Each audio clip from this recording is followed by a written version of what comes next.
Como pessoas boas se tornam más. Tem uma ideia que quase todo mundo acredita, e ela soa linda. Pessoas boas não viram más. Só que isso é uma meia-verdade perigosa, porque na prática, a queda moral raramente acontece com um estrondo. Ela acontece com um bocejo, uma distração, um depois eu vejo. E pronto, quando você percebe, já está vivendo coisas que jurava que nunca faria. E aqui vai uma afirmação contra-intuitiva, que dá um soco gentil. Ninguém se torna pior por querer ser pior. A maioria só vai ficando confortável demais para ser melhor. Se isso te incomoda, ótimo. É sinal de que você ainda está acordado. E se você quer um atalho rápido, ele existe. Aprender a identificar os pequenos mecanismos que fazem o certo parecer irrelevante antes que eles virem hábito.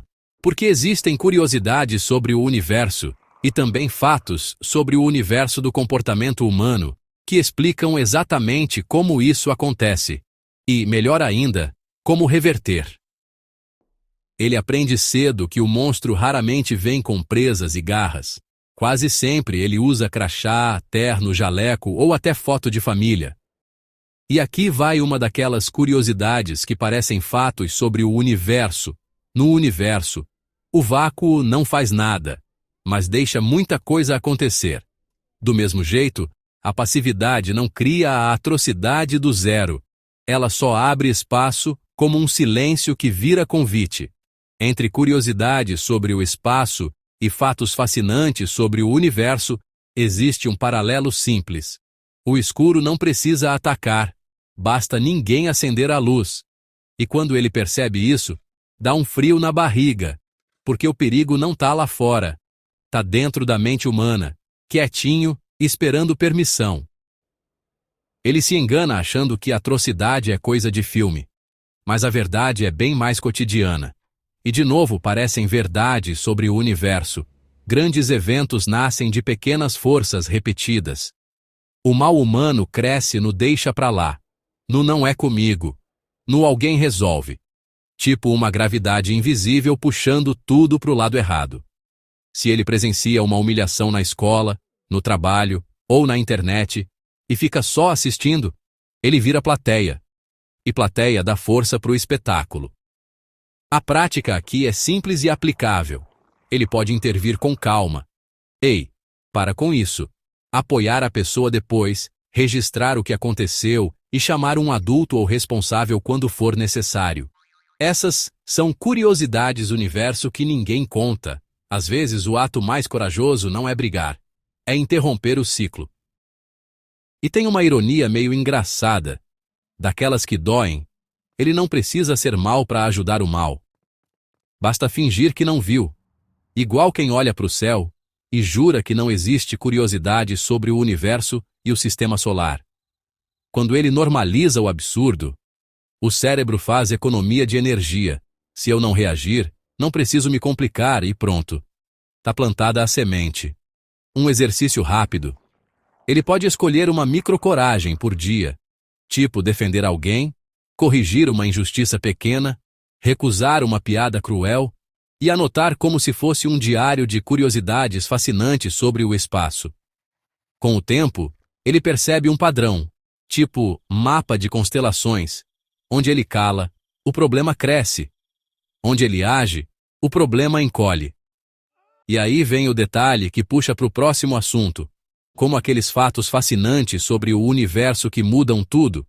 Se ele se vê como pessoa boa, como é que ele explica para si mesmo quando escolhe o silêncio? Ele vive achando que moralidade é um assunto grande, de tribunal e manchete, mas a verdade, e aqui vão curiosidades que parecem fatos sobre o universo, é que quase tudo acontece no miudinho. No universo, gigantes nascem de poeira. Na vida, caráter aparece nos detalhes. A mentira pequena, o favor negado, a piada maldosa só de brincadeira. O senso comum dá uma sensação gostosa de segurança. Todo mundo faz, ninguém liga, é normal como se isso fosse uma lei física do universo. E aí, entra a autoimagem. Ele quer se ver como alguém justo. Então o cérebro vira advogado, inventando desculpas elegantes. Entre curiosidades sobre o universo e a rotina, existe um elo. O que ele repete, ele vira, mesmo quando jura que não. O auto-engano costuma ser bem educado, quase simpático. Ele não diz, vou ser injusto. Ele diz, eu mereço. Foi sem querer, ela também faria. São verdades sobre o universo do comportamento humano. A mente odeia se sentir vilã. Então pinta o erro com tinta de virtude. Na prática, ele pode usar um teste simples antes de agir. Se fosse comigo, eu acharia justo. E se alguém que eu respeito me visse agora, eu faria igual? Se a resposta travar, é sinal de alerta. Tipo quando algo não fecha em fatos sobre o universo e você percebe que tem um buraco no argumento. E olha que curioso, quanto mais ele repete a desculpa, mais ela parece verdade. E menos ele percebe que está escorregando. Um exemplo bem real, ele empresta um trabalho da internet, copia e cola e pensa, é só hoje, amanhã vira padrão, e o padrão vira identidade. Ou ele dá risada quando alguém é zoado, só para não ficar de fora, e pronto, ele assinou um contrato invisível com a covardia. Uma ferramenta prática, ele pode escolher 3 regras pessoais curtas, tipo, não humilhar, não mentir para ganhar vantagem, não trair confiança, e reler todo dia, como se fossem curiosidades fascinantes sobre o espaço que mantém o rumo da nave. Isso ajuda porque o senso comum muda com o vento, mas princípios claros seguram o leme quando a pressão vem. E falando em pressão, é exatamente aí que entra a próxima peça do quebra-cabeça. O mal nem sempre tenta provar que o certo é errado. Ele só tenta fazer o certo parecer irrelevante. Ele nem percebe, mas a armadilha mais perigosa, quase nunca, é convencer alguém de que o certo está errado. Isso dá trabalho e gera resistência. O truque mais esperto é outro: transformar o certo em não urgente, não tão importante, depois eu vejo, como se fosse um detalhe perdido no universo. E aqui vão curiosidades sobre o universo que combinam com isso. Estrelas não somem de uma vez, elas vão ficando fracas, até ninguém notar. Na vida moral, é igualzinho. A consciência não apaga num clique. Ela vai sendo abafada por barulho, correria e desculpas fofinhas. E quando ele se dá conta, já está vivendo no piloto automático, achando normal o que antes daria vergonha. O certo e relevante costuma vir vestido de coisas boas: produtividade, diversão, merecido descanso, informação demais. Tudo muito moderno e bonitinho. São fatos fascinantes sobre o universo do cotidiano. Não é o mal que domina pela força, é a distração que domina pelo cansaço. Ele diz: eu vou ser uma pessoa melhor, mas primeiro maratona mais um episódio, depois rola mais um feed, depois responde só mais um, e a promessa vira poeira. Uma prática simples para quebrar isso: ele pode criar 1 minuto inegociável por dia, tipo um compromisso curto. Pedir perdão, agradecer alguém, estudar algo que melhora a vida, ajudar em casa. Pouco tempo, mas todo dia, porque no universo, constância vence explosão. E isso é uma das maiores verdades sobre o universo. E tem um detalhe cruel: quanto mais o certo vira irrelevante, mais ele começa a achar que não faz diferença. Aí ele para de tentar, e a falta de tentativa vira prova falsa de que ele não consegue, como se o destino estivesse escrito nas estrelas do universo. Se ele quiser um exemplo prático, em vez de um dia eu vou ler, ele escolhe um livro acessível e direto, tipo Hábitos Atômicos, do James Clear, e lê 5 páginas por dia. Pronto, o certo voltou a ter lugar. Ou em vez de um dia eu vou ser mais gentil, ele faz uma ação pequena diária: elogiar com sinceridade, defender alguém, ajudar sem postar. E é aí que a próxima etapa aparece, nas entrelinhas. Como curiosidades fascinantes sobre o espaço. Quando o certo vira irrelevante, nasce um vazio. E desse vazio, sem barulho, pode nascer um niilismo moral. Sem ele nem perceber. Ele não acorda pensando a partir de hoje. Nada importa. Isso seria dramático demais. Quase novela. O niilismo moral chega baixinho, tipo poeira cósmica no universo, vai acumulando até pesar. E aí ele só sente um cansaço meio sem nome. E tem umas curiosidades que viram fatos sobre o universo da vida real. Quando ele se distrai o tempo todo, ele não escolhe valores. Ele só reage. A conveniência vira bússola. O que é fácil, ele faz. O que é certo, ele adia. O que dá trabalho, ele ignora. E sem perceber, ele começa a viver como se a moral fosse um acessório opcional. Tipo modo economia da consciência. A hipocrisia social ajuda a anestesiar, porque assim, todo mundo tem um discurso bonito e uma prática flexível. Ele ouve frases tipo: o mundo é assim mesmo, todo mundo é falso, se eu não passar por cima, passo fome. E pronto. Isso vira verdade sobre o universo na cabeça dele, mesmo sendo só desculpa coletiva. É como confundir barulho com verdade no universo. Nem tudo que brilha é estrela. Na vida, nem tudo que é popular é certo. Uma prática bem aplicável. Ele pode escolher uma área para parar de fingir, seja família, escola, trabalho ou internet, e alinhar fala com ação em algo pequeno e mensurável. Tipo, não vou mais rir de humilhação, não vou mais mentir para escapar, vou cumprir o que eu prometo. Simples, mas poderoso. O niilismo moral também nasce quando ele troca consciência por performance. Parecer bom, sem ser bom, dizer certo, sem fazer certo. Isso é uma das curiosidades sobre o universo da mente. Ela prefere aplauso rápido do que transformação lenta. Então ele começa a pensar, não adianta ser correto, mas lá no fundo ele está dizendo, não tô afim de pagar o preço do correto. Um exercício rápido para cortar essa névoa. Antes de dormir, ele lista 3 momentos do dia. Um em que foi íntegro, um em que escorregou, e um em que pode reparar amanhã. E, quando ele começa a reparar, aparece o próximo gatilho escondido, como fatos fascinantes sobre o universo. O ambiente e o círculo social podem tanto salvar quanto afundar, e às vezes boa companhia piora você por dentro. Ele acha que escolhe amigos só por gosto, mas olha só essas curiosidades sobre o universo no universo. Corpos próximos se influenciam pela gravidade e na vida. Pessoas próximas puxam seu comportamento sem pedir licença. Às vezes, ele está cercado de boa companhia, gente educada, inteligente, engraçada, e mesmo assim vai ficando pior por dentro. Por quê? Porque o grupo pode ser bom por fora, e venenoso no jeito de pensar, ironia constante, desprezo disfarçado, prazer em humilhar quem é diferente. E o orgulho entra como cola, ele quer pertencer, quer parecer forte, quer ser do time, então engole valores para não perder status. De novo, parecem fatos sobre o universo, não é a queda rápida que destrói, é o desvio pequeno mantido por tempo demais. Ele vai se adaptando, começa a falar igual, rir das mesmas coisas, atacar as mesmas pessoas, como se estivesse só seguindo o fluxo. Só que o fluxo tem direção.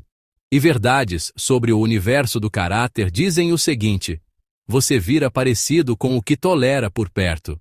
Um exemplo prático bem real: se o grupo vive chamando gentileza de fraqueza, ele vai parar de ser gentil só para não virar piada. O que ele pode fazer? 3 passos simples. Observar. O que esse grupo normaliza? Medir. Eu fico melhor ou pior depois de estar com eles? E ajustar. Reduzir tempo. Impor limite. Buscar gente com valores melhores. É como escolher órbita no universo. Você não precisa abandonar tudo de uma vez, mas precisa corrigir rota antes que vire queda. E tem o ponto mais sutil. Boa companhia pode alimentar um orgulho elegante do tipo, a gente é melhor que eles. Essa superioridade é um veneno que parece perfume e vira uma das curiosidades fascinantes sobre o espaço da mente. Ela confunde autoestima com desprezo. A prática aqui é direta. Ele pode buscar uma amizade antídoto, alguém que tenha coragem de discordar dele, que o puxe para cima sem massagear o ego. E, se quiser um hábito poderoso, ele escolhe uma referência moral concreta, um mentor, um professor, um familiar íntegro, ou até biografias inspiradoras. E pergunta a essa pessoa aprovaria essa atitude? Porque quando ele começa a enxergar isso, a próxima etapa fica inevitável, como fatos fascinantes sobre o universo. O auto-engano moral também nasce no intelecto e na fantasia. E aí pequenas brutalidades viram racionais. Ele se convence com ideias bonitas, e isso é uma das maiores curiosidades sobre o universo da mente humana. Inteligência não impede queda moral. Às vezes, ela só deixa a queda mais bem explicada. A fantasia ajuda porque ele imagina uma versão heróica de si mesmo. E aí qualquer coisa que atrapalhe essa imagem vira inimigo. O intelecto entra como armadura. Ele não diz, fui cruel. Ele diz, fui sincero. Não diz, fui injusto. Diz, fui eficiente. E a vontade? A vontade faz o papel de motor cansado. Quando ela tá fraca, ele escolhe o fácil. E chama isso de realismo. No universo você pode dar nome chique para gravidade, mas ela continua puxando. Na vida, você pode dar nome chique pro ego, mas ele continua mandando. É assim que pequenas brutalidades passam. A risada que machuca, o comentário que humilha, o corta sarcástico, a indiferença com quem tá vulnerável. Ele até sabe que foi errado, mas a cabeça cria um roteiro inteiro justificando, como se fosse um documentário de fatos fascinantes sobre o universo, só que narrado pelo próprio orgulho. Um exemplo prático: quando ele sente vontade de dar uma alfinetada, ele pode usar a regra dos 10 segundos, respirar e perguntar: isso melhora alguém ou só me dá prazer? Se a resposta for só prazer, ele troca por uma frase melhor, ou fica em silêncio, ou fala com respeito, ou pergunta antes de julgar.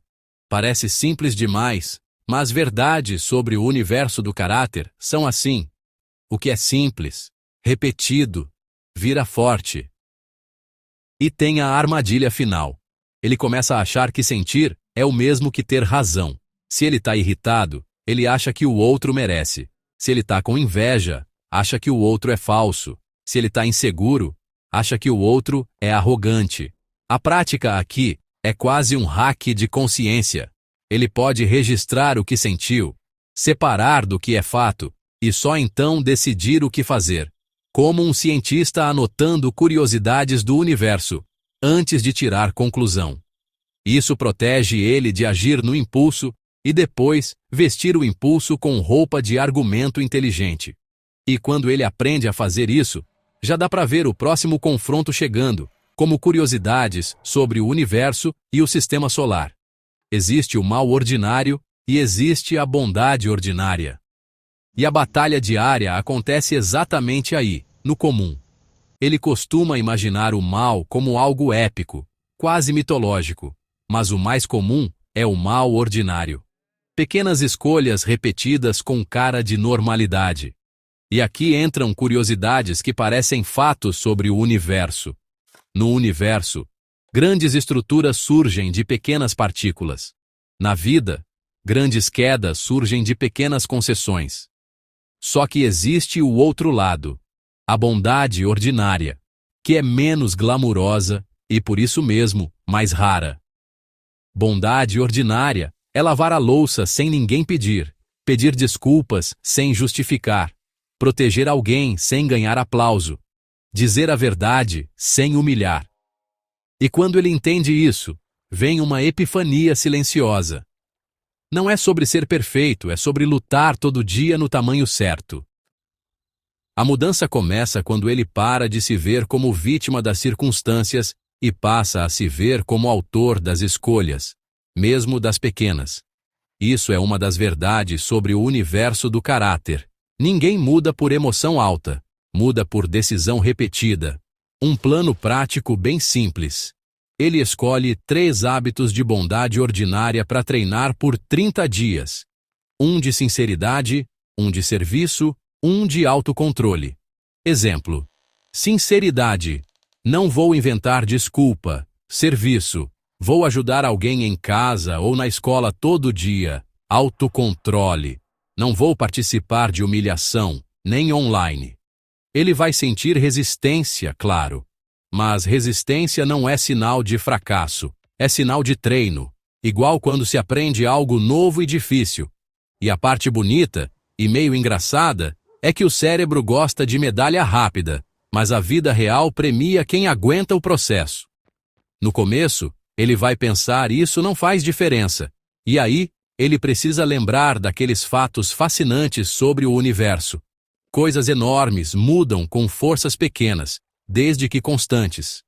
Se ele escorregar, a regra não é desistir, é reparar, pedir perdão, corrigir, devolver, assumir, consertar. Reparo é maturidade em ação. E quando ele começa a reparar, ele descobre que o bem não é uma emoção, é uma prática.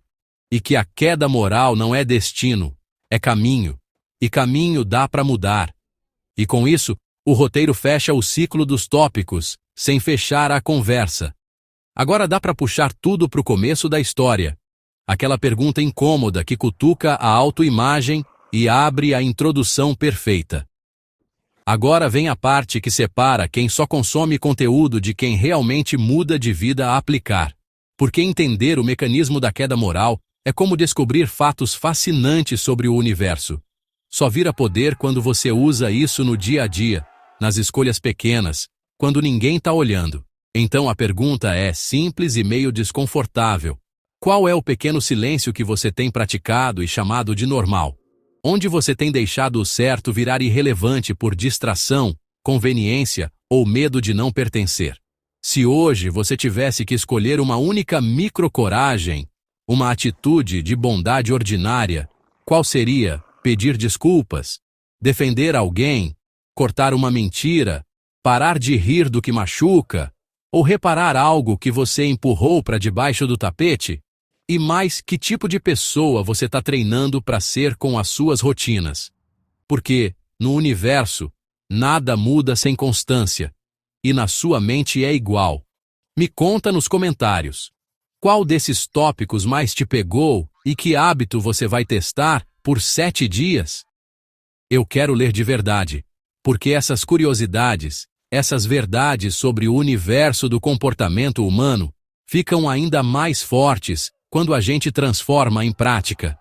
E se você curtiu esse mergulho cheio de curiosidade sobre o espaço, curiosidade sobre o universo e até fatos sobre o universo aplicados à vida real, se inscreve no canal e ativa as notificações. Porque o próximo vídeo vai continuar puxando esse fio, com mais exemplos e estratégias, para você não só entender, mas escolher melhor, um dia de cada vez.